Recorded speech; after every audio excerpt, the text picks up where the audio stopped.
जब पानी ज़्यादा बरसेगा तो सरफेस सॉइल से सोडियम है वो कहाँ पर आ जाता है, सॉइल का पीएच कम होगा या ज़्यादा। तो आप आंखें बंद करके बता दोगे, नो प्रॉब्लम, कोई दिक्कत नहीं। बड़े ध्यान से सुनेंगे यार, जल्दबाजी नहीं करेंगे। सिंचाई करने के बाद जो है चले गए ससुराल, सफोकेटेड, मतलब कि एयर खत्म, सब कुछ खत्म, प्रॉपर्टी बेकार। Hello and welcome everyone, welcome to agriculture Adda 24/7। This is your mentor Krishna Rajput.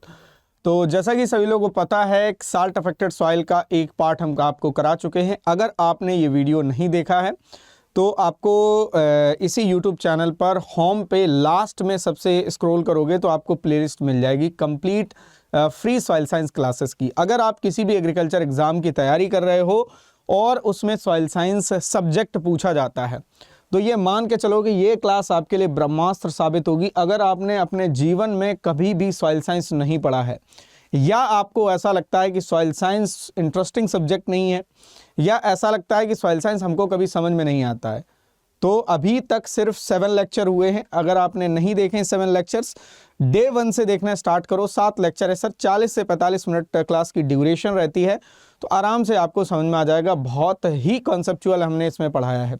अगर आपको कॉन्सेप्ट सीखने हैं, कॉन्सेप्ट बिल्ड करने हैं, एग्जाम में अच्छे से अच्छे क्वेश्चंस को क्रैक करना है, एग्जाम को क्रैक करना है, तो ये क्लासेस हमारी ज़रूर देखें।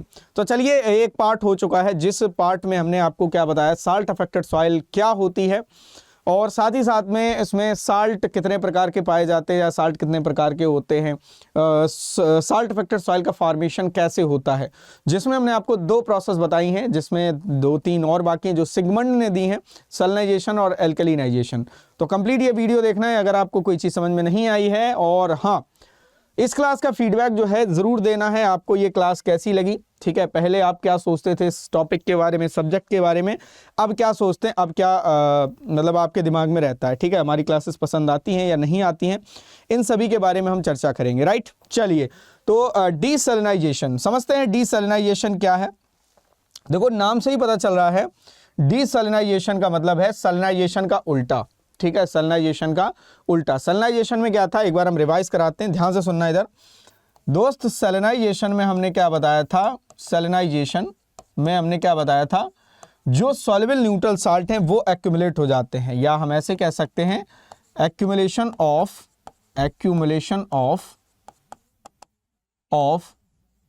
Soluble neutral salt, soluble neutral salt. ठीक है, अब ये सॉल्युबल न्यूट्रल साल्ट्स कौन कौन से थे, sulphate, chloride, nitrate of calcium and magnesium. मतलब कि जो ये सॉइल है, मतलब ये जो प्रोसेस है, इसमें क्या होता है, ये वाले साल्ट एक्यूमुलेट हो जाते हैं आके। अब वो कहीं से भी आ सकते हैं, सोर्स हमने बताया भी होगा आपको, ध्यान से सुना भी होगा। ये थी सैलिनाइजेशन। ठीक है, सैलिनाइजेशन समझना आसान है, और ये मेनली जो सैलिनाइजेशन है ये आपकी होती है कहाँ पर, ऐसे एरिया जहां पर रेनफॉल जो है वो कम होती है, मतलब कि लो रेनफॉल एरियाज में, एरिड और सेमी एरिड रीजन कह सकते हो आप, नो प्रॉब्लम, कोई दिक्कत नहीं। बड़े ध्यान से सुनेंगे यार, जल्दबाजी नहीं करेंगे। जल्दबाजी अपने लेक्चर में मैं कभी नहीं करता, बहुत ही स्लोली पढ़ाता हूँ। कोई भी ऐसा स्टूडेंट जिसको एग्रीकल्चर का ए नहीं आता, ठीक है, उसको भी हम सिखा देते हैं, या जिसको सॉइल साइंस का एस नहीं आता उसको भी हम सिखा देते हैं। अब डीसैलिनाइजेशन में क्या होगा, जस्ट इसका उल्टा होगा। इसका मतलब, उल्टे का मतलब, इसमें एक्युमुलेशन हो रहा था सॉल्युबल न्यूट्रल साल्ट का, इसमें क्या होगा, रिमूवल होगा। अब रिमूवल कैसे हो सकता है, जब रेनफॉल बढ़ेगी, तो ये जनरली ह्यूमिड और सेमी ह्यूमिड रीजन में होता है। ठीक है, तो आप डीसैलिनाइजेशन में लिख सकते हो removal of soluble neutral salt, soluble neutral salts by leaching. Leaching के द्वारा क्या होता है, जो सॉल्युबल न्यूट्रल साल्ट हैं वो रिमूव हो जाते हैं। इसी प्रोसेस को हम लोग क्या कहते हैं, डीसैलिनाइजेशन। अब ये जो डीसैलिनाइजेशन है ये कैसे क्लाइमेट में होगी, वहीं होगी जहां पर वर्षा ज्यादा हो रही होगी। तो यहां पर आप लोग semi arid to sub humid लिख सकते हो, no problem. Semi arid to sub humid. अच्छा, एक सवाल और आता है, जैसा कि हमने इसमें भी बताया होगा कि सैलिनाइजेशन से बनने वाली सॉइल जो है वो आपकी सैलाइन सॉइल होती है, इसमें सैलाइन सॉइल बनती है। लेकिन भाई इसमें भी तो कोई सॉइल बनेगी, इसमें कौन सी सॉइल बनती है, इसमें बनती है सर सैलाइन एल्कली सॉइल। इसमें किस सॉइल का फॉर्मेशन होता है, सैलाइन एल्कली सॉइल का फॉर्मेशन होता है, याद रखना, सैलाइन एल्कली सॉइल। डीसैलिनाइजेशन से बनने वाली सॉइल सैलाइन एल्कली सॉइल होती है। जब सैलाइन एल्कली सॉइल आएगी तो इसकी प्रॉपर्टी के बारे में हम आपको बहुत ही डिटेल में पढ़ाएंगे। नो को टेंशन लेने वाली बात नहीं है, ठीक है, टेंशन लेने वाली बात नहीं है। तो आई थिंक अब आपको डीसैलिनाइजेशन समझ में आ गया होगा। अब सॉल्युबल न्यूट्रल साल्ट, यहां पर क्या लिखोगे आप? सॉल्युबल न्यूट्रल साल्ट का मतलब क्या है? कौन से साल्ट? वही वाले जो हमने उधर लिखे हुए हैं, ठीक है, सॉल्युबल न्यूट्रल साल्ट्स, ये रिमूव हो जाते हैं इस प्रोसेस से, ठीक है। तो इसमें रहेंगे generally sulphates, chloride and nitrate, कुछ अमाउंट में नाइट्रेट भी रहते हैं, किसके? Of calcium and magnesium, calcium and magnesium, जो कि गुड एक फ्लैकुलेटर का काम करते हैं। तो ये जो है सॉइल से रिमूव हो जाते हैं और रूट जोन के बाहर चले जाते हैं, और रूट जोन के बाहर चले जाते हैं। समझ में आ रही है बात मैं क्या कह रहा हूं? बहुत ही आसान है समझना, कोई दिक्कत वाली बात नहीं है। तो ये आपको समझ में आ गया होगा। डी का मतलब है रिमूवल, डी का मतलब क्या है? रिमूवल। चलिए तो आगे हम बढ़ते हैं नेक्स्ट प्रोसेस की ओर, ठीक है। नेक्स्ट प्रोसेस जो है आपकी है डी एल्कलिनाइजेशन। डी एल्कलिनाइजेशन और एल्कलिनाइजेशन का जस्ट उल्टा है। अब हम एल्कलिनाइजेशन भी रिवाइज करा देते हैं, ठीक है। जैसा कि हमने आपको एल्कलिनाइजेशन में हमने आपको बताया होगा, याद करो, accumulation of exchangeable sodium on soil colloid complex, या हमने ऐसे लिखाया होगा, और accumulation of carbonate and bicarbonate, ऐसे लिखाया होगा, ऑफ सोडियम के कार्बोनेट और बाइकार्बोनेट, ठीक है। और एल्कलाइजेशन से बनती जो सॉइल बनती है वो आपकी बनती है कौन सी? एल्कली सॉइल, जिसे हम सोडिक सॉइल के नाम से भी जानते हैं, एल्कली सॉइल। अब बात बताओ, ये बहुत आसान है।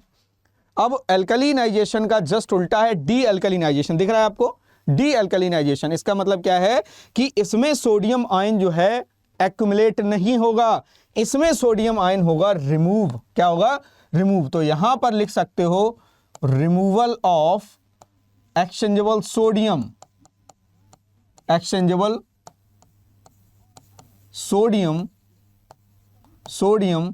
By leaching. एक्सचेंजेबल सोडियम क्या हो जाता है? लीचिंग के द्वारा यहां से रिमूव हो जाता है। अब लीचिंग क्यों होगी सर? वर्षा ज्यादा होगी, सिंपल सी बात है। जब पानी ज्यादा बरसेगा तो सरफेस सॉइल से जो सोडियम है वो कहां पर आ जाता है? सब सरफेस सॉइल में। तो जो सॉइल डेवलप होती है वो आपकी बन जाती है डीग्रेडेड सोडिक सॉइल। क्या बन जाती है? Degraded sodic soil. ये बहुत इंपॉर्टेंट है, यही पूछी जाती है एग्जाम में। जैसे ऐसे पूछ लिया जाएगा कि जो डिग्रेडेड सोडिक सॉइल है इसकी सरफेस सॉइल का पीएच कितना होता है, ये हम आपको आगे समझाएंगे। नहीं तो अभी थोड़ा सा हम यही समझा देंगे, डोंट वरी। इससे प्रोसेस के कुछ और भी नाम है, जैसे डिग्रेडेशन भी कहते हैं, सॉलिडिफिकेशन भी कहते हैं, है ना, या इसे सॉलिडाइजेशन भी कहते हैं। देखो हम नाम लिख देते हैं। It is also known as degradation या सोलोडाइजेशन या एक और नाम है इसका, एक और नाम है जैसे सोलोडिफिकेशन, इससे ये भी लिख सकते हो आप लोग, सोलोडिफिकेशन भी लिख सकते हो, नो प्रॉब्लम, ठीक है। बट इतना ही याद रखना। अब देखो इसमें होता क्या एक्चुअली, देखो इस प्रोसेस में एक्चुअल हो क्या रहा है ये हम आपको समझाते हैं, ध्यान से देखना है सभी लोगों को, ठीक है। देखो मेरे लेक्चर आप तभी समझ सकते हो जब आप हम पूरा कंसंट्रेट होके यहाँ पे देखोगे। और सिंपल सी बात है, एक चीज़ और मैं आपको बता दूं, कंसंट्रेट होके तभी स्टूडेंट देखेगा जब आपका लेक्चर जो है वो इंगेजिंग होगा, जब आपका लेक्चर इंगेजिंग होगा। ये मैं कभी कभी खुद की गलती मानता हूँ।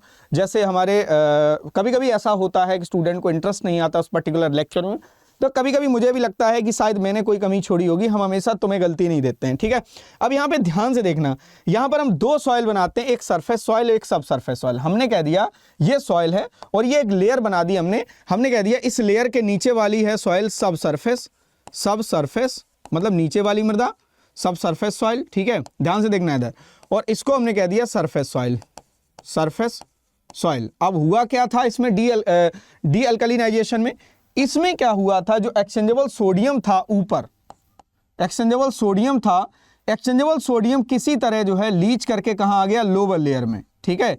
तो एक्सचेंजेबल सोडियम जो है यहां पर क्या हो गया, कम हो गया, और यहां पर एक्सचेंजेबल सोडियम की मात्रा बढ़ गई।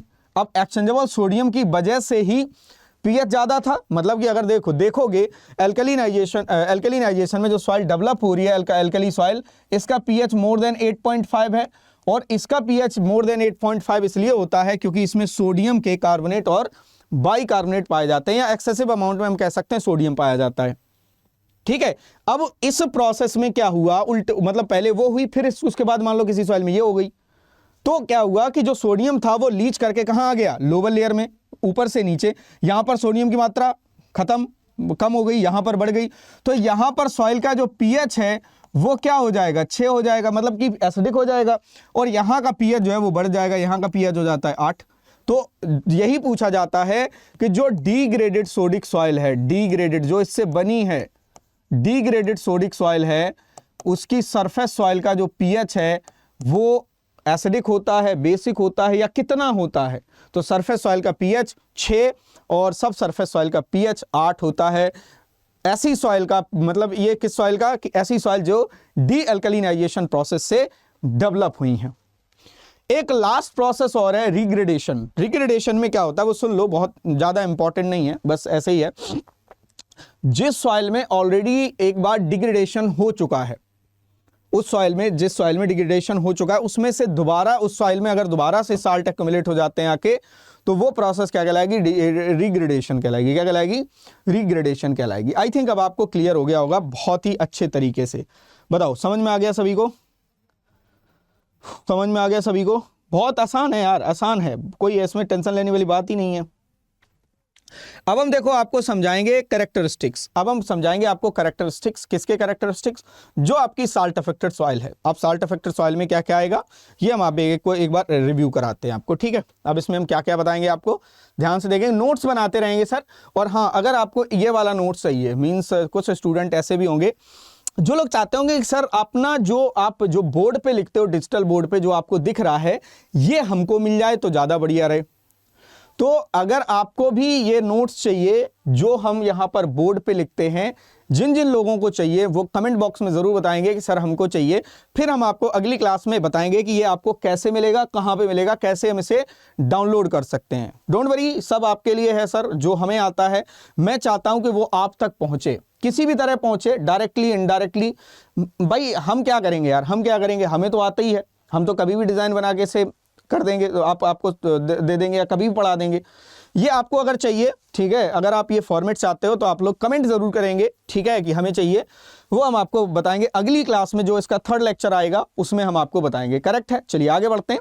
अब हम बात करेंगे यहाँ पर कैरेक्टरिस्टिक्स की, किसकी, साल्ट अफेक्टेड सॉइल। अब साल्ट अफेक्टेड सॉइल में 4 कैटेगरी आती हैं, मेनली 4 ही कैटेगरी आती हैं यार, ठीक है। तो एक एक करके हम लोग डिस्कस करेंगे, जिसमें सबसे पहली कैटेगरी है सैलाइन सॉइल।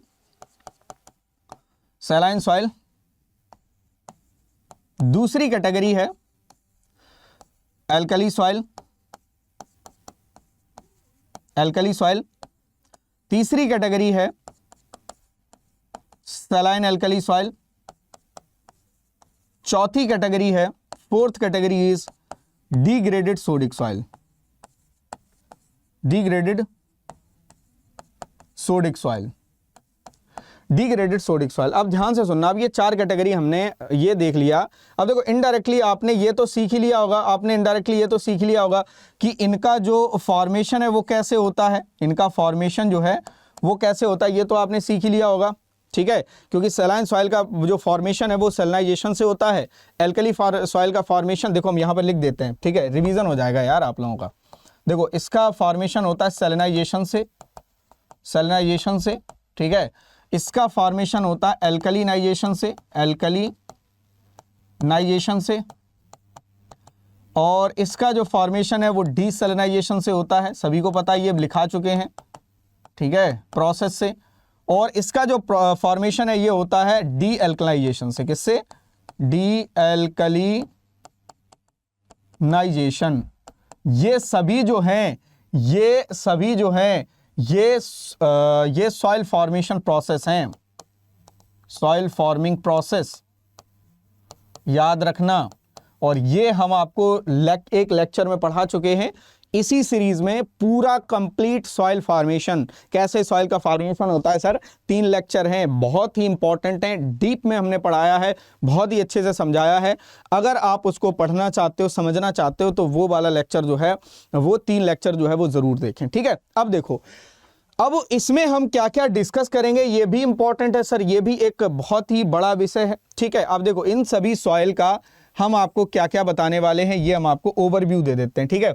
इसमें हम आपको बताएंगे इंपॉर्टेंट साल्ट्स, सॉइल पीएच, ठीक है। ईसी इलेक्ट्रिकल कंडक्टिविटी क्या है, क्या होती है, रटने की जरूरत नहीं है सर, आज के बाद रटना नहीं है। SAR, sodium absorption ratio, exchangeable sodium percentage, organic matter की मात्रा कितनी होती है, ऑर्गेनिक मैटर कितना होता है, साथ ही साथ में कैसे क्लाइमेट में ये डेवलप होगी, ठीक है, कैसे क्लाइमेट में ये डेवलप होगी, और इसमें साल्ट का कंसंट्रेशन क्या होगा, ठीक है। और साथ ही साथ में एक चीज और बताएंगे, इसकी फिजिकल प्रॉपर्टी, ठीक है, फिजिकल प्रॉपर्टी कैसी होती है सॉइल की, सारी चीजें हम आपको आगे डिस्कस करेंगे, ठीक है। तो अगर आपको कॉन्सेप्ट क्लियर करने हैं सर, कॉन्सेप्ट,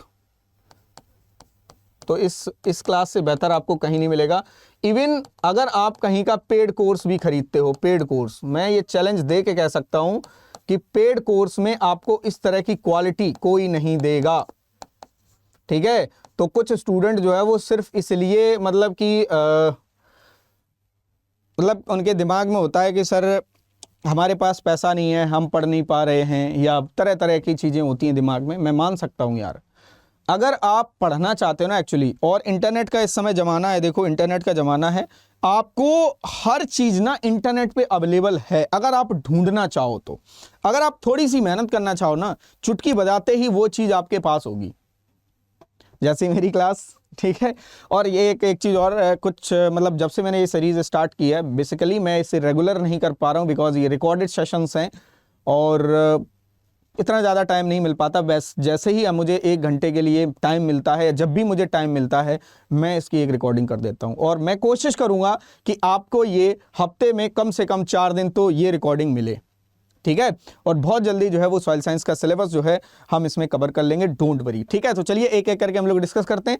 तो सबसे पहले हम डिस्कस करेंगे सैलाइन सॉइल, देन एल्कली, फिर सैलाइन एल्कली, फिर हम आपको बताएंगे डिग्रेडेड सोडिक सॉइल के बारे में। चलिए आगे बढ़ते हैं, नोट्स बनाते रहना है आपको, नोट्स बनाते रहना है, ठीक है। तो सबसे पहले बात आएगी सैलाइन सॉइल की, किसकी, सैलाइन सॉइल की, ठीक है। तो सैलाइन सॉइल के बारे में हम डिस्कस करेंगे पहले, एक सेकेंड, चलिए ओके।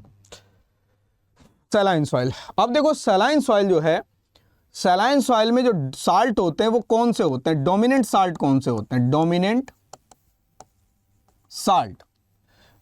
साल्ट होते हैं सर सॉल्युबल न्यूट्रल साल्ट, ये पता है, सॉल्युबल, ये पहले भी हम बता चुके हैं, न्यूट्रल साल्ट्स, ठीक है, न्यूट्रल साल्ट हैं, है ना, इनकी जो रिएक्शन है वो न्यूट्रल होती है, means sulphate, chloride, nitrate of calcium, magnesium, ये वाले साल्ट प्रेजेंट है सर, इसके साल्ट, इसका मतलब समझ रहे हो, calcium sulphate, calcium chloride, calcium nitrate, magnesium sulphate, magnesium chloride और मैग्नीशियम नाइट्रेट, इनसे जो साल्ट बनेंगे वो न्यूट्रल साल्ट ही होंगे, वो न्यूट्रल साल्ट ही होंगे। समझ में आ रही बात, ठीक। डोमिनेंट साल्ट ये हैं। अब अगर आप देखोगे कि न्यूट्रल साल्ट सर कैसे बने, तो आपको पता है जब कोई स्ट्रॉन्ग एसिड स्ट्रॉन्ग बेस के साथ रिएक्ट करता है, किसके साथ, स्ट्रॉन्ग बेस के साथ रिएक्ट करता है, तो बनता है न्यूट्रल साल्ट, पता है ना सभी को, क्योंकि टोटल एसिडिटी जो है वो बेस के द्वारा क्या हो जाती है, न्यूट्रलाइज हो जाती है, टोटल एसिडिटी बेस के द्वारा न्यूट्रलाइज हो जाती है, तो बनता है न्यूट्रल साल्ट। तो अब देखो नाम से पता चल रहा है न्यूट्रल, अब इसकी रिएक्शन भी न्यूट्रल होगी, सिंपल सी बात है, इसकी रिएक्शन भी क्या होगी, न्यूट्रल होगी। मींस जैसे जैसे अमाउंट बढ़ेगा साल्ट का, तो ये जो साल्ट है ये सॉइल के पीएच को इंक्रीज नहीं करेंगे, बिकॉज ये न्यूट्रल हैं, अब एक चीज समझो, अब जब न्यूट्रल है, पीएच को इंक्रीज नहीं करेंगे, तो सॉइल पीएच क्या रहेगा सर, तो सॉइल पीएच हमेशा 8.5 से कम ही रहता है, रीजन न्यूट्रल साल्ट है, पीएच 8.5 से कम हो, मतलब ज़्यादा होता ही नहीं है। अब कहोगे सर फिर तो प्रॉब्लम है, तो 7 से कम भी हो सकता है, नहीं 7 से कम नहीं होगा, क्योंकि जो आपकी साल्ट अफेक्टेड सॉइल है साल्ट अफेक्टेड सॉइल, इसका पीएच जो है वो 7 से ज़्यादा होता है। याद कर लेना इसको, 7 से ज़्यादा होता है, 7 से ज़्यादा होगा, ठीक है, 7 से ज़्यादा पीएच होगा, ये याद करना पड़ेगा आपको, ठीक है। ये तो हम शुरुआत में भी लिखा चुके हैं। बट जो सैलाइन सॉइल है वो 7 और 8.5 के बीच में उसका पीएच होगा। लिखते कैसे हैं? 8.5 से कम। आगे बढ़ते हैं दूसरे पॉइंट की ओर। देखो अब इसके बाद अगर हम बात करें इलेक्ट्रिकल कंडक्टिविटी की, इलेक्ट्रिकल कंडक्टिविटी इलेक्ट्रिकल कंडक्टिविटी जो है वो लेस देन 4 होती है, सॉरी लेस देन नहीं होगी, ज़्यादा होगी, ठीक है। तुम लोग भी जल्दबाजी मत करना, हम समझा देते हैं इसको। डेसी साइमन्स पर मीटर और दूसरी यूनिट है इसकी मिलीमोल्स पर सेंटीमीटर और इसका जो हम मतलब किस टेम्परेचर पर ईसी चेक करते हैं? 25 डिग्री सेल्सियस। ऐसा क्यों सर? क्योंकि जब टेम्परेचर घटता है या बढ़ता है उसमें आयन की एक्टिविटी भी घटती बढ़ती है, इसीलिए कांस्टेंट टेम्परेचर पर ही हम ईसी को निकालते हैं, इलेक्ट्रिकल कंडक्टिविटी को कैलकुलेट करते हैं। अब ये है क्या सर? ये बवाल है क्या? बवाल को समझते हैं। कंडक्टिविटी का रिलेशन है कंडक्शन से, ट्रांसफर से। इलेक्ट्रिकल का मतलब है इलेक्ट्रिकल करंट। जब किसी सॉइल में इलेक्ट्रिकल करंट पास होता है, इसका मतलब क्या है कि उसमें आयन है, उसमें आयन प्रेजेंट है। इसका मतलब क्या है? आयन प्रेजेंट है। ऐसे समझो, ऐसे एक एग्जांपल देते हैं। जो करंट पास है, जो इलेक्ट्रिकल करंट है, ये आयन के थ्रू ही पास होता है। मींस देखा होगा आप लोगों ने कि जब किसी बोर्ड के आसपास पानी लग जाता है और उस पानी पे हम टच कर देते हैं, तो उस पानी जो जहाँ पे मान लो बोर्ड दूर है लेकिन उससे वाटर का रिलेशन है, तो हमें करंट लग जाता नहीं, क्योंकि जो करंट है वो आयन के थ्रू आया है। अब इस सॉइल में देखो आयन ज़्यादा है कि कम? Sulphate, chloride, nitrate, calcium, magnesium, ये बहुत ज़्यादा मात्रा में यहाँ पर आयन प्रेजेंट हैं, बहुत ज़्यादा मात्रा में आयन प्रेजेंट हैं। तो इलेक्ट्रिकल करंट है वो तेजी से पास होगा, सिंपल सी बात है। तो इसकी इलेक्ट्रिकल कंडक्टिविटी क्या हो जाएगी? ज़्यादा हो जाएगी, क्योंकि साल्ट की मात्रा इसमें ज़्यादा है, नंबर ऑफ आयन ज़्यादा है, इसीलिए इस सॉइल की जो ईसी है वो ज़्यादा होती है, तो मोर देन 4 लिखी जाती है, ठीक है। इसके बाद दूसरा देखते हैं, SAR। SAR क्या है? Sodium adsorption ratio. Sodium adsorption ratio. अब ये सोडियम एडजॉर्प्शन रेशियो क्या है? मतलब कि देखो हम यहाँ पर एक फॉर्मूला लिखते हैं छोटा सा, समझ जाओगे तुम लोग। SAR का जो फॉर्मूला है वो होता है exchangeable sodium divided by under root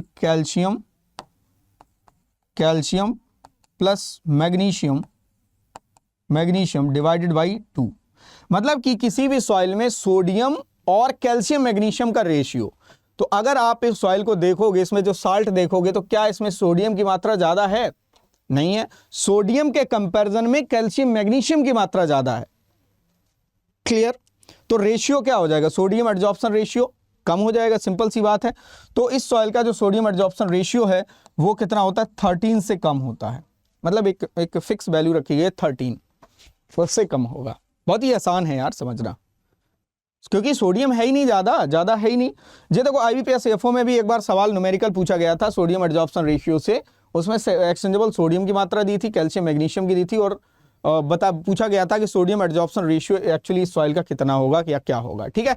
तो ये छोटा सा फॉर्मूला है जिसको आप लोग याद कर लेंगे, ठीक है। चलो आगे बढ़ते हैं। इसके बाद हम देखते हैं exchangeable sodium percentage. Exchangeable sodium percentage, exchangeable sodium percentage, इसे कहते हैं ESP, ठीक है। ये कैसे निकाली जाती है? तो इसका भी होता है exchangeable sodium divided by CEC whole multiply by 100। ये फॉर्मूला होता है किसका? ये फॉर्मूला होता है एक्सचेंजेबल सोडियम परसेंटेज का। तो इसमें एक्सचेंजेबल सोडियम की मात्रा ज़्यादा कम है, सिंपल सी बात है, तो इसकी ESP वैल्यू भी कितनी हो जाएगी? कम हो जाएगी, यानी 15 से कम। अब देखो इसमें कुछ रटने वाला है? नहीं है। क्यों नहीं रटने वाला है? देखो ध्यान से समझो। अब pH ज़्यादा इसलिए है क्योंकि साल्ट न्यूट्रल है, ठीक। EC इसलिए ज़्यादा है क्योंकि नंबर ऑफ आयन ज़्यादा है, ठीक। सोडियम एडजॉर्प्शन रेशियो इसलिए कम है क्योंकि सोडियम कैल्शियम मैग्नीशियम के कंपैरिजन में कम मात्रा में है, ठीक। ESP इसलिए कम है क्योंकि एक्सचेंजेबल सोडियम की मात्रा जो है वो कम है। बताओ अब आपको कोई भी डेटा इस तरह से नहीं रटना है कि टेबल बना ली और रट्टा लगा लिया। सर थोड़ी बहुत मेहनत करनी पड़ेगी अगर आप अपने एग्ज़ाम में अच्छे मार्क्स लाना चाहते हो, एग्ज़ाम को एक अच्छे मार्जिन से पास करना चाहते हो तो।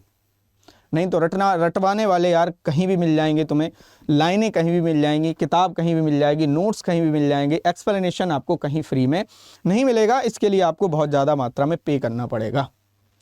अब यहाँ पर एक चीज़ और समझाएंगे, उस समझाने से पहले हम आपको दो चीज़ें और लिखा देते हैं। जैसे कभी कभी इसमें ऑर्गेनिक मैटर पूछा जाता है, ऑर्गेनिक मैटर कितना होता है और कैसे क्लाइमेट में ये सॉइल डेवलप होती है। ठीक है, तो मैं यहाँ पर लिख देता हूँ।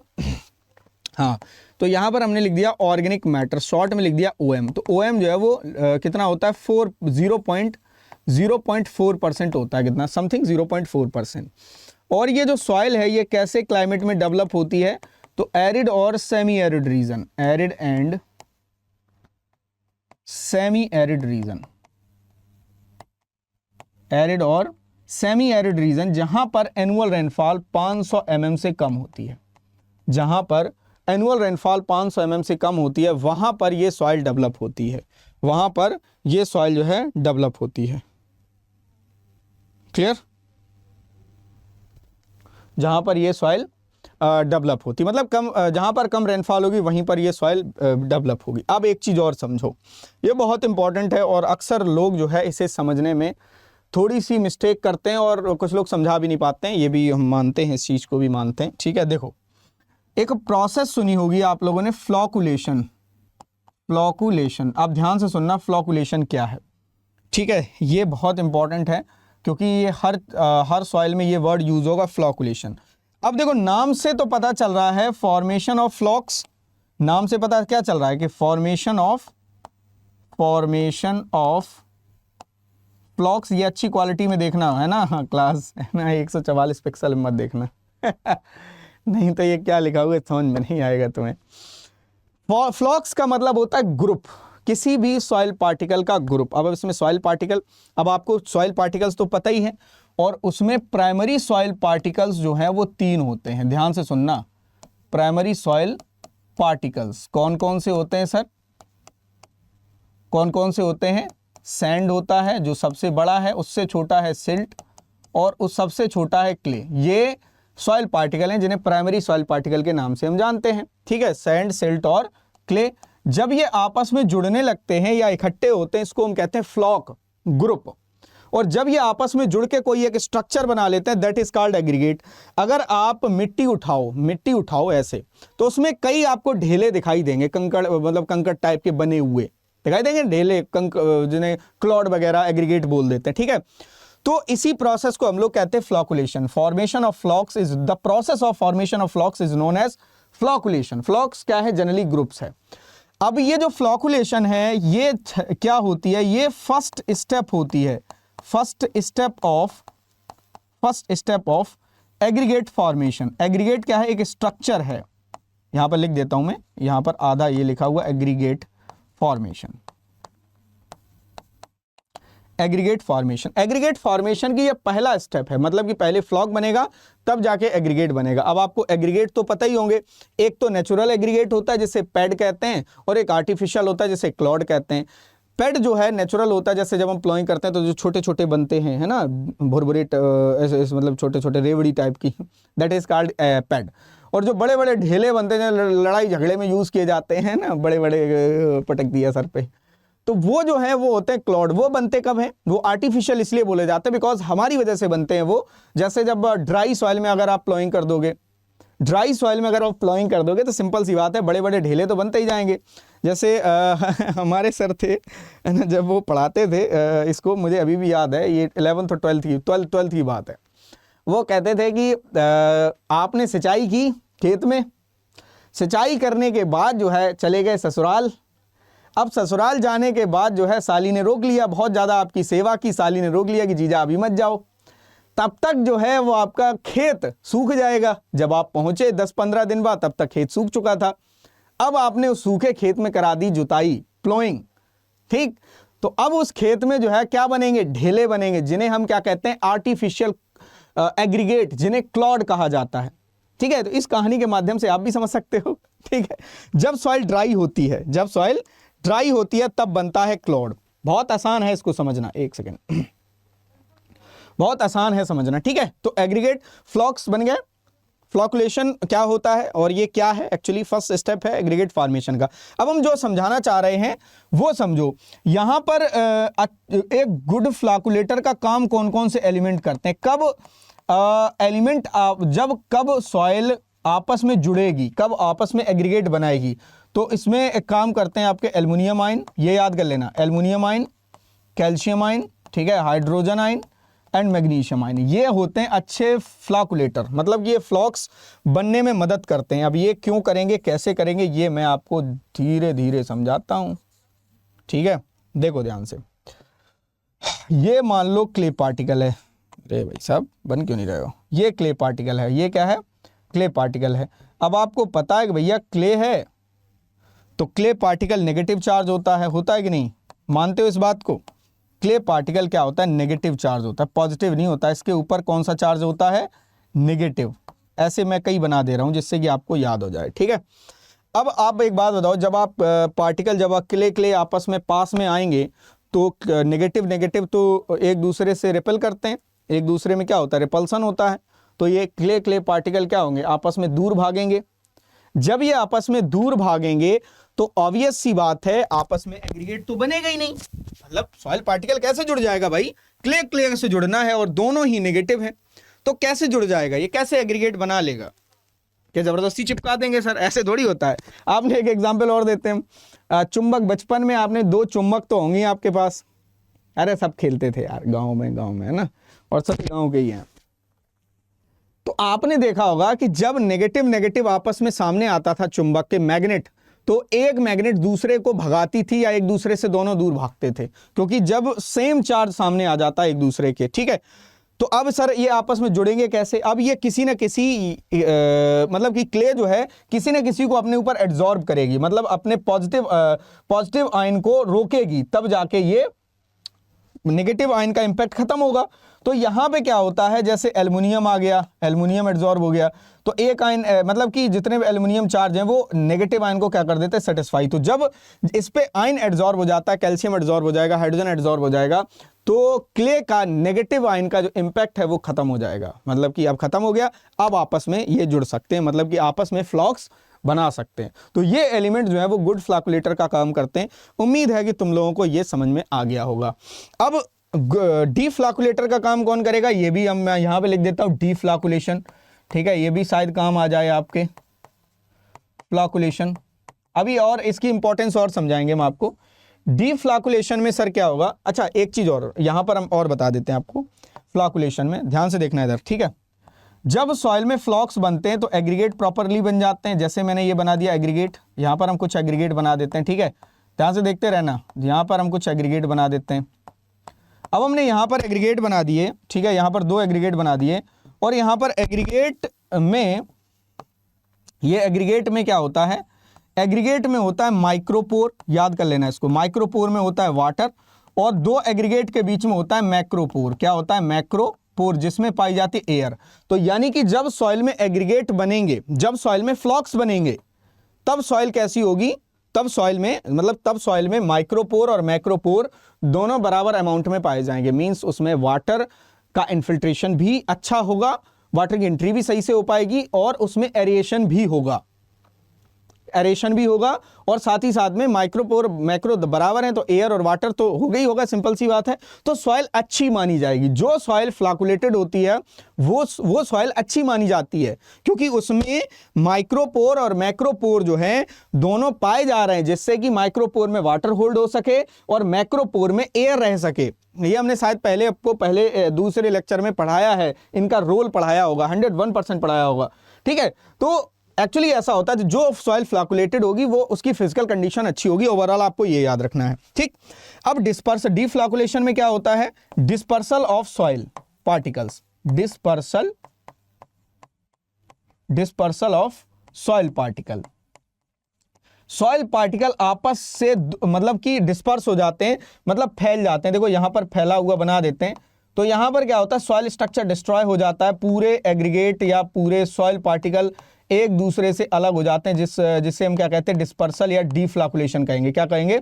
डीफ्लाकुलेशन। तो यहां पर देखो सॉइल जो है कैसी हो गई, डीफ्लाकुलेटेड हो गई। तो सॉइल डीफ्लाकुलेटेड जब हो जाती है तो सॉइल जो है सफोकेटेड हो जाती है। सफोकेटेड मतलब कि एयर खत्म, सब कुछ खत्म, प्रॉपर्टी बेकार। ठीक है, ये कब होता है? जब सॉइल में सोडियम की मात्रा ज्यादा होती है। सोडियम की मात्रा, सोडियम क्या है? एक डीफ्लाकुलेटर है। क्या है? डीफ्लाकुलेटर। याद कर लेना इसको, डीफ्लाकुलेटर। करेक्ट, ये एक डीफ्लाकुलेटर है। बोलो, समझ में आ गया सभी को? ठीक है, और ये वाले नोट्स तभी काम के हैं जब आप हमारी लेक्चर देखोगे। ठीक है, नहीं तो आपको अब आप समझ में नहीं। अब जो कोई नया स्टूडेंट होगा वो उसको समझना, उसके लिए तो बहुत खतरनाक है ये। हाँ, ठीक है। तो क्लास देखना बहुत इंपॉर्टेंट है। तो यहाँ तक है, उम्मीद है कि तुम लोगों को समझ में आ गया होगा। क्लाइमेट हमने बता दिया है। अब हम आपको बताते हैं फिजिकल कंडीशन सॉइल की। क्या बताते हैं? फिजिकल कंडीशन बताते हैं। ठीक है, तो अगर हम यहाँ पर एक नोट ऐड कर दें, यहाँ पे ये हटा दें, ठीक है, ये ऊपर से ये हटा दें और फिजिकल कंडीशन हम यहाँ पे लिख देते हैं। एक ही पेज में ख़त्म करेंगे ये। ठीक है, तुम लोग अपना पेज चेंज कर सकते हो, है ना, वो चॉइस तुम्हारी है। Physical condition, physical condition of soil, of soil. Soil की फिजिकल कंडीशन कैसी होगी? सॉइल की फिजिकल कंडीशन कैसी होगी? तो सिंपल सी बात है, फ्लाकुलेटेड है। फ्लाकुलेटेड होगी कि नहीं? ये बिल्कुल होगी। फ्लाकुलेटेड सॉइल, फ्लाकुलेटेड है। क्यों? क्योंकि इसमें कैल्शियम मैग्नीशियम है जो कि गुड फ्लाकुलेटर है। देखो है कि नहीं, यहाँ पर अगर देखोगे कैल्शियम भी है और मैग्नीशियम भी है। जब कैल्शियम मैग्नीशियम है तो ये सॉइल कैसी होगी? फ्लाकुलेटेड। अब जब सॉइल फ्लाकुलेटेड होगी तो भाई इसमें वाटर की एंट्री सही से हो रही होगी और एयर की भी। तो good permit, good permit of, good permit, good permit air and water, air and water into the soil, into the soil. Proper notes बनाने हैं सर, है ना, बढ़िया तरीके से लिखना है। बस इतना ही आपको अभी फिलहाल के लिए लिखना है, बाकी हम आपको आगे आगे बताते चलेंगे। ठीक है, ठीक है, क्लियर है? बोलो, क्लियर है?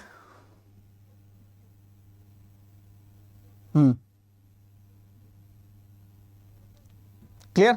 चलिए, अरे सेशन का एक टाइम थोड़ा सा दे रहे थे ना, कल एक सेशन भी है जिसकी टाइमिंग बहुत इंपॉर्टेंट है। चलिए, अब सलाइन सॉइल के बारे में आई थिंक हो गया होगा, सारी चीज़ें एकदम से कॉन्सेप्ट क्लियर होगा। आगे बढ़ते हैं। अब हम किसकी ओर? हम बढ़ते हैं भैया एल्कली सॉइल की ओर। ठीक है ना। एल्कली सॉइल, कुछ नाम और हैं, जैसे सलाइन सॉइल के कुछ नाम भी लिख सकते हो यार।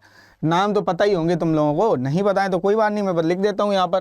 देखो, इसे वाइट एल्कली सॉइल भी कहते हैं, white alkali soil, white alkali soil.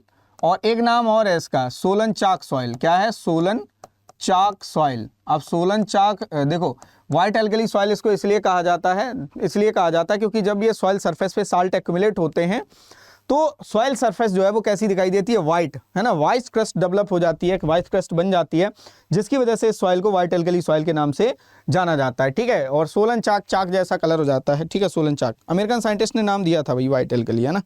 चलिए ठीक है, तो इतना याद रखेंगे बस, काफ़ी है। इसके बाद हम देखते हैं next soil is alkali soil.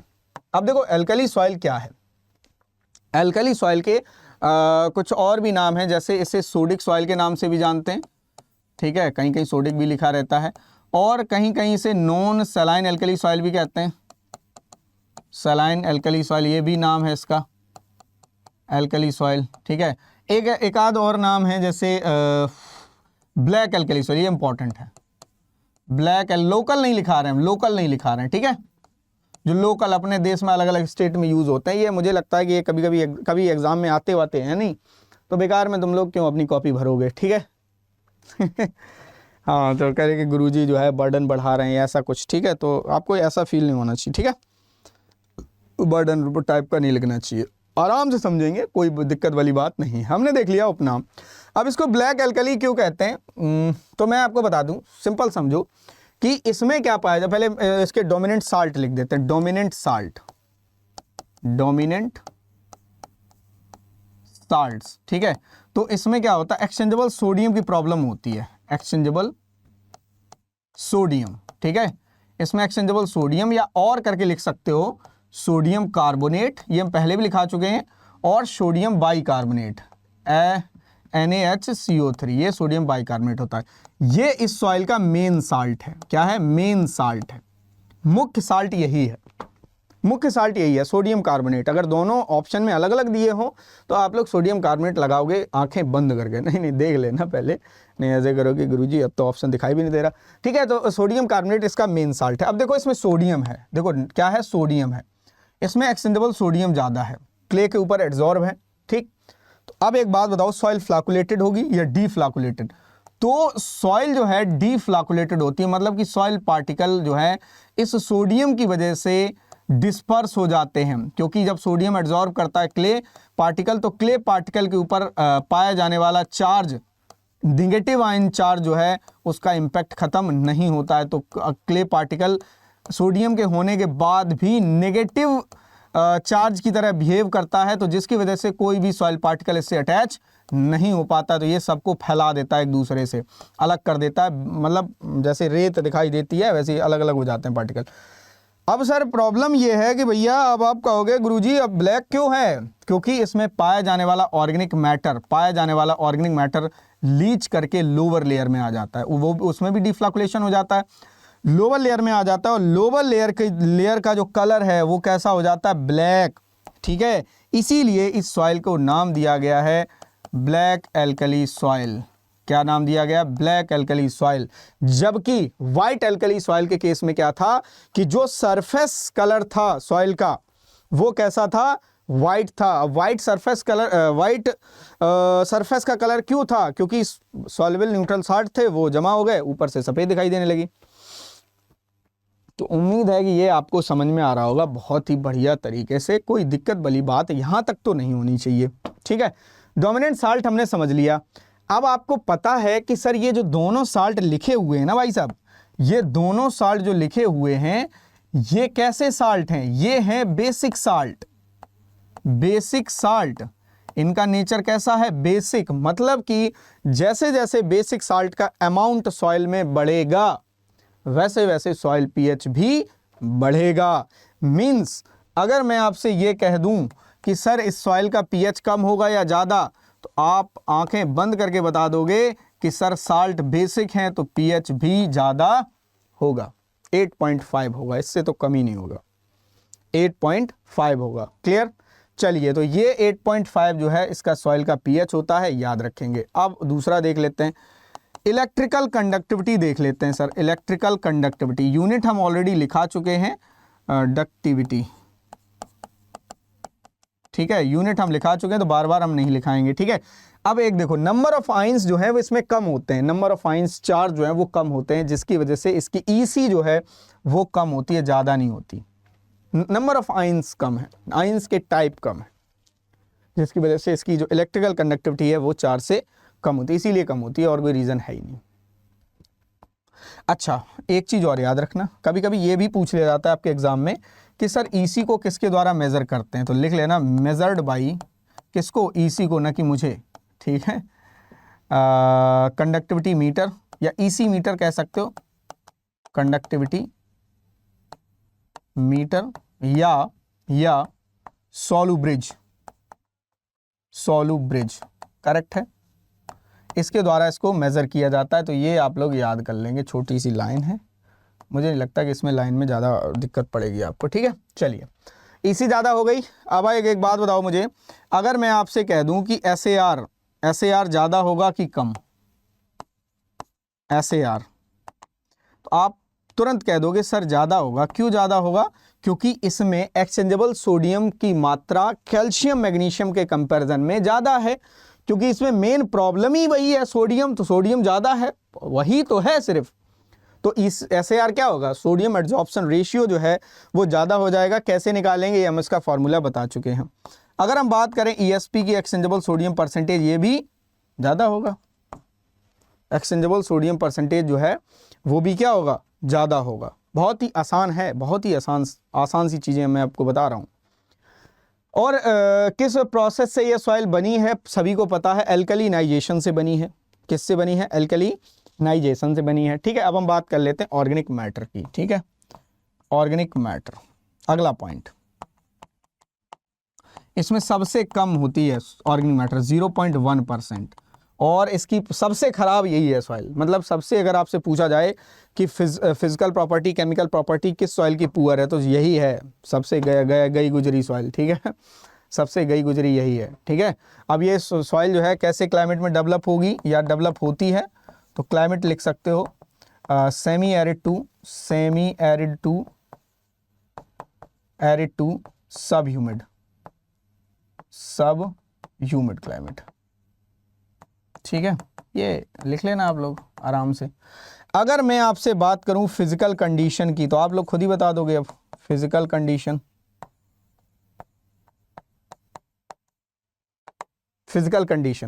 इसकी फिजिकल कंडीशन कैसी होगी? ये क्या होगी? डीफ्लॉकुलेटेड सॉइल है। कैसी है? डीफ्लॉकुलेटेड। बोलो, डीफ्लॉकुलेटेड है, यस और नो? तो यहां पर लाइन लिख लो, डीफ्लॉकुलेटेड है। दूसरा, poor permit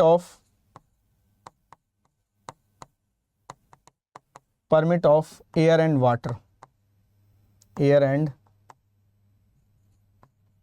water in soil. बस काम खत्म इसका। इसमें तो इतना ही था। मतलब थोड़ा शुरुआत में ना समझाने में थोड़ा टाइम लगता है, बस आराम से हो जाएगा। और इसको तो पता ही है तुम लोग किस प्रोसेस से ये बनी है, तो एल्कलिनाइजेशन प्रोसेस। ठीक है, और ये एक सॉइल फॉर्मेशन प्रोसेस है। ये क्या है? सॉइल फॉर्मेशन प्रोसेस है। उम्मीद है कि ये आपको समझ में आया हुआ। ठीक है, अब हम लोग कल मतलब कि नेक्स्ट डे, तुरंत आपको नेक्स्ट डे वीडियो मिलेगा इसका। हम लोग नेक्स्ट डे डिस्कस क्या करेंगे, ध्यान से सुन लो। ठीक है, नेक्स्ट डे। अब इसके बाद हम एक सेकंड अभी थोड़ा सा और बता देते, अभी लेक्चर ख़त्म नहीं करते हैं। ठीक है, अभी लेक्चर ख़त्म नहीं करते हैं, नहीं तो ख़त्म ही कर देते हैं। क्या कहते हो तुम लोग? क्या कहते हो? नहीं, चलो ठीक है, इतना रखते हैं, बहुत ज़्यादा हो जाएगा फिर। अब इसके बाद जो है हम क्या डिस्कस करने वाले हैं, सैलाइन एल्कली सॉइल क्या है। सैलाइन एल्कली थोड़ा सा बचा हुआ है बस। सैलाइन एल्कली सॉइल क्या है, और डीग्रेडेड सोडिक सॉइल क्या है। ठीक है, डीग्रेडेड सोडिक सॉइल क्या है। ठीक, दोनों क्या है, इनकी प्रॉपर्टी, सारी चीजें हम बताएंगे। और साथ ही साथ में अब हम स्टार्ट करेंगे नेक्स्ट वाले लेक्चर में, उसी के साथ स्टार्ट हो जाएगा रिक्लेमेशन। कैसे सुधार करेंगे हम। ठीक है, कौन कौन सी क्रॉप ग्रो कर सकते हैं, और जिन लोगों को भाई रिवीजन करना है वो लोग चुपचाप बैठे रहें। और ठीक है, वो हम आपको नेक्स्ट लेक्चर में बताएंगे, नोट्स जिन लोगों ने पेड क्लासेस में हमारी बना रखे हैं। ठीक है, और हाँ, सबसे इम्पॉर्टेंट सवाल ये है आपके लिए कि अगर आप इस तरह के नोट्स या ये वाले नोट्स चाहते हो कि कृष्णा सर इस तरह के नोट्स जो है वो प्रोवाइड करें हमें, तो हमें कमेंट बॉक्स में ज़रूर बताओ कि सर हमें ये नोट्स चाहिए। ठीक है, हम आपको बताएंगे। अगले लेक्चर का वेट करना पड़ेगा कि ठीक है कहाँ मिलने वाले, लेकिन मैं कमेंट देख के ही रिप्लाई करूँगा। अब कमेंट देख के ही मैं इस चीज़ को सीरियस लूँगा, अदरवाइज़ नहीं। ठीक है, चलिए, और बाकी मिलते हैं हम आपसे अगली क्लास में। ऑल द बेस्ट सभी को। कमेंट में ज़रूर बताना है आपको। हाँ, एक चीज़ और सुन लो, सबसे इम्पॉर्टेंट। ठीक है, आपके काम की तो हो गई। अब अगर आप एग्रीकल्चर के किसी भी कोर्स में इनरोल करते हो, चाहे वो IBPS EFO हो, ICAR JRF हो, कोई भी हो, XYZ, और आपको डिस्काउंट चाहिए, ठीक है, डिस्काउंट, तो आपको एक कोड इस्तेमाल करना है, डिस्काउंट कोड। ठीक है, ये है Y826A। ये कोड आपको हर एग्रीकल्चर के कोर्स पे लगाना है, और इससे आपको मैक्सिमम ऑफ मिल जाएगा। मैक्सिमम ऑफ मिल जाएगा। और साथ ही साथ में आप हमारी मेंटोरशिप में आ जाओगे। मींस अगर आपको कोई इशू होता है, कोई डाउट होता है, किसी चीज़ से बात करनी है, ठीक है, हम सॉल्व करेंगे वो। राइट। तो ये आपको कोड इस्तेमाल करना है। उसके लिए आपको ऐप विजिट करना है अड्डा 24/7 का, तो वो आपको प्ले स्टोर पे मिल जाएगा। नहीं तो इस लेक्चर के डिस्क्रिप्शन में आपको एक लिंक मिल जाएगी ऐप की, वहां से आप डायरेक्ट डाउनलोड कर सकते हो। ठीक है, कोड इस्तेमाल करना है Y826A। ठीक, ये मेंटोरशिप और डिस्काउंट कोड है, स्पेशली मैक्सिमम ऑफ के लिए बनाया गया है। ठीक है, और नेक्स्ट लेक्चर में हम मिलते हैं इसके साथ। ओके, ऑल द बेस्ट सभी को। और चैनल अगर आपने सब्सक्राइब नहीं किया है चैनल को सब्सक्राइब जरूर करें। मिलते हैं हम आपसे अगले लेक्चर में। धन्यवाद।